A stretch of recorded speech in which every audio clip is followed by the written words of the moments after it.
तुम्हारे जीत की चर्चा आज रात 2 बजे लोगों को हैरान करने वाली है। यह दिव्य संदेश एक बेहद ही खास पुण्य आत्मा के आग्रह पर तुम तक पहुंचाया जा रहा है। वह पुण्य आत्मा जो तुम्हारे अपने ही खून से संबंधित है, वह तुम्हारा पूर्वज है जो अब एक संत के रूप में पुण्य आत्मा बनकर देवलोक में विराजित है। वह अब एक दिव्य देवदूत के रूप में कार्य कर रहा है और उसने तुम्हारे लिए एक आग्रह किया है, जिस आग्रह के परिणाम स्वरूप तुम तक यह दिव्य संदेश पहुंचाया जा रहा है। यह संदेश तुम्हारे लिए न केवल एक संदेश मात्र है, बल्कि संकेतों से भरा हुआ वह पिटारा है, जिसको पूरी तरह से समझ लेने के बाद तुम्हारी दुनिया चमत्कारिक रूप से बदलने वाली है। मेरे प्रिय, तुम्हारे अपने ही खून से संबंधित एक ऐसा देवदूत जिसकी मृत्यु अचानक से हो गई थी, किंतु जिसे इस संसार में जीने का और भी ज्यादा हक मिलना चाहिए था, जिसके कर्म बहुत ही बेहतर थे, जो अपनी इच्छाएं अधूरी छोड़कर चला गया था, लेकिन वह अपनी इच्छाओं के जरिए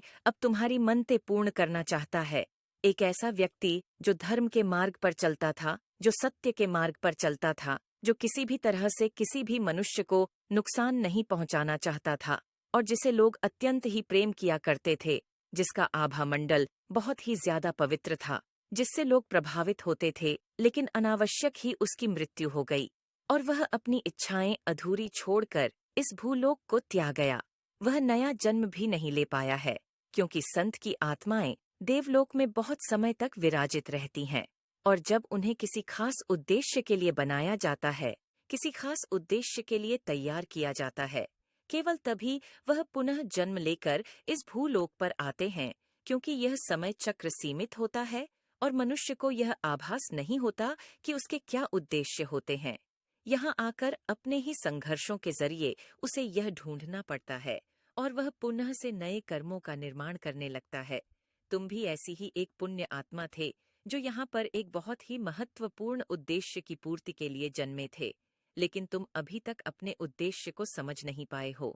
तुम अभी तक यह नहीं जान पाए कि तुमने यहाँ जन्म क्यों लिया था, और तुम्हें इसी सच्चाई से अवगत कराने और तुम्हारे कार्य को आसान बनाने के लिए तुम्हारे ही अपने होने से संबंधित तुम्हारा न ही एक पूर्वज जो अब संत बन चुका है, जो देवलोक में अपना स्थान ग्रहण कर चुका है, तुम्हारे लिए लौट आया है और जल्द ही वह तुम्हारे जीवन में प्रवेश करेगा। उसका प्रवेश तुम्हारे लिए थोड़ा सा विचलित करने वाला होगा, क्योंकि जब मनुष्य के जीवन में कोई बहुत ही महत्वपूर्ण घटना घटने वाली होती है, तब सब कुछ सीधा सीधा कभी नहीं हो सकता। कंपन होना लाजमी है और यह कंपन तुम्हारे जीवन में होकर रहेगा। इस कंपन को टाला बिल्कुल भी नहीं जा सकता है। मेरे प्रिय बच्चे, पिछले काफी समय से वह तुम्हें संकेत दिया करता